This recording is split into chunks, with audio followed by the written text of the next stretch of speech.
ನಮಸ್ಕಾರ ಎಲ್ಲರಿಗೂ. ಬಿಂದಿಗೆ ಅಲಂಕಾರ ನೋಡೋಣ. ಸೊ ನನ್ನ ಬಿಂದಿಗೆ ಬಂದು ಒಂದು 10 ಇಂಚ್ ಇರುವಂಥ ಬಿಂದಿಗೆ. ಅದರಲ್ಲಿ ನಾನು 2 ಸ್ಟಿಕ್ಸನ್ನು ಯೂಸ್ ಮಾಡ್ತಾಯಿದ್ದೀನಿ. ಒಂದು 8 ಇಂಚು ಸ್ಟಿಕ್ಕು ಮತ್ತು ಇನ್ನೊಂದು 12 ಇಂಚ್ ಸ್ಟಿಕ್ಕು. 12 ಇಂಚ್ ಸ್ಟಿಕ್ಕನ್ನು ನಾನು ಹಿಂದೆಗಡೆ ಕಟ್ಕೊಳ್ತೀನಿ, ಮುಂದಗಡೆ 8 ಇಂಚ್ ಸ್ಟಿಕ್ಕನ್ನು ಕಟ್ಕೊಳ್ತೀನಿ. ಇದನ್ನು ಅಪ್ಪರ್ ಬಾಡಿ ಅಂತ ಹೇಳ್ತೀವಿ. ಅಪ್ಪರ್ ಬಾಡಿ ದೇವರ ಅಲಂಕಾರಕ್ಕೆ ಎಷ್ಟು ಮುಖ್ಯ ಅನ್ನೋದು ನಮಗೆ ಗೊತ್ತು. ನಿಮ್ಮ ಮನೆಯಲ್ಲಿರೋ ಮುಖವಾಡದ ಪ್ರಕಾರ ನೀವು ಬಿಂದಿಗೆನ ಖರೀದಿ ಮಾಡಿರೋದನ್ನು ಹೇಗೆ ರೆಡಿ ಮಾಡಿಕೊಡೋದು ಅಂತ ನಾನು ಹೇಳ್ತಾ ಇದ್ದೀನಿ. ಸೊ ನನ್ನ ಮುಖವಾಡ ಸ್ವಲ್ಪ ದುಡ್ದಿರೋದ್ರಿಂದ ಒಂದು 10ರಿಂದ 12 ಇಂಚ್ ಇರೋ ಅಂಥ ಬಿಂದಿಗೆ ಸೂಕ್ತ.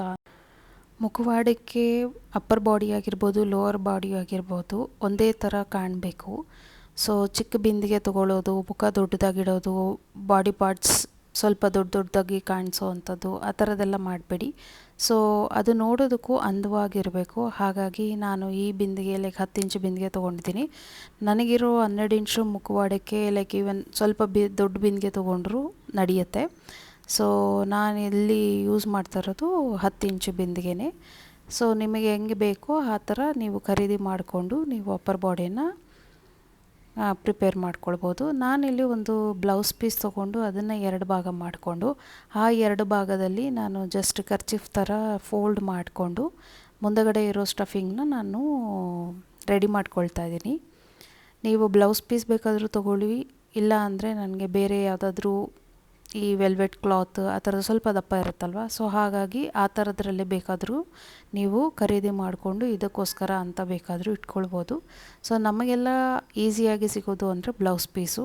ಈ ಬ್ಲೌಸ್ ಪೀಸನ್ನು ನಾನು 2 ಕಟ್ ಮಾಡಿಕೊಂಡಿದ್ದೆ. ಸೊ 2 ಕಟ್ ಮಾಡಿಕೊಂಡು ಕರ್ಚಿಫ್ ಥರ ಅದನ್ನು ರೋಲ್ ಮಾಡಿಕೊಂಡು ನಾನು ಸೂಜಿ ದಾರದಲ್ಲಿ ಆಲ್ರೆಡಿ ಹೊಲ್ಕೊಂಡು ಬಿಟ್ಟಿದ್ದೀನಿ. ನಿಮಗೆ ಸೂಜಿ ದಾರದಲ್ಲಿ ಹೊಲ್ಕೊಳ್ಳೋದಕ್ಕೆ ಇಷ್ಟ ಇಲ್ಲ ಅಂದ್ರೂ ಹಿಂದಗಡೆ ಜಸ್ಟ್ ಒಂದು ಪಿನ್ ಮಾಡಿ. ಸೊ ಏನಂದರೆ ಇದು ನಮಗೆ ಮತ್ತೆ ಶೇಕ್ ಆಗಬಾರ್ದು. ನಾವು ಸೀರೆ ಉಡಿಸ್ಬೇಕಾದ್ರೆ ಮತ್ತು ನಾವೇನು ಈ ಕೋಲ್ ಕಟ್ಟಿರ್ತೀವಿ ಇದೆಲ್ಲ ಗಟ್ಟಿಯಾಗಿ ಕಟ್ಕೊಳ್ಬೇಕು.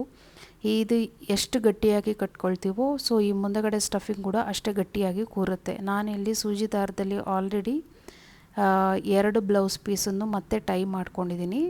ಇಲ್ಲಿ ಸೇಫ್ಟಿ ಪಿನ್ ಕೂಡ ನೀವು ಹಾಕ್ಕೊಳ್ಳಿ, so for the safety purpose. ಈ ಥರ ಸ್ಟಫ್ ಮಾಡಿ ಇಟ್ಕೊಂಡಿರೋದನ್ನು ನಿಮಗೆ ಇನ್ನೂ ಬೇಕು ಇತ್ತು ಅಂತ ಹೇಳಿದ್ರೆ ಫೋಮ್ ಬೇಕಾದರೂ ಒಳಗಡೆ ಸ್ಟಫ್ ಮಾಡಿಬಿಟ್ಟು ಜಸ್ಟ್ ಆ ಕಡೆ ಈ ಕಡೆ ಥರ ಇಟ್ಕೊಳ್ಬೋದು.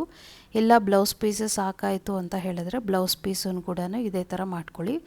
ಇಲ್ಲ ಇದು ಬೇಡ ಅಂತ ಹೇಳಿದ್ರೆ ಟೈಲರ್ ಹತ್ರ ಹೋಗಿ ಜಸ್ಟ್ ಸ್ಟಫ್ ಮಾಡಿಸ್ಕೊಂಡು ಬೇಕಿದ್ದರೆ ಅದನ್ನು ಕೂಡ ನೀವು ಇಲ್ಲಿ ಯೂಸ್ ಮಾಡ್ಕೊಳ್ಬೋದು. ಎವ್ರಿ ಇಯರ್ ಯೂಸ್ ಮಾಡ್ಬೋದು. ಇಟ್ಸ್ ಒನ್ ಟೈಮ್ ನೀವು ಮಾಡಿಸ್ಕೊಂಡ್ರೂ every year you can use same thing. ನಾನು ಇಲ್ಲಿ 2 ಬ್ಲೌಸ್ ಪೀಸನ್ನು ಮತ್ತೆ ಟೈ ಮಾಡಿ ಮಧ್ಯದಲ್ಲಿ ಜಸ್ಟ್ ಸೇಫ್ಟಿ ಲಾಕ್ ಮಾಡಿದ್ದೀನಿ.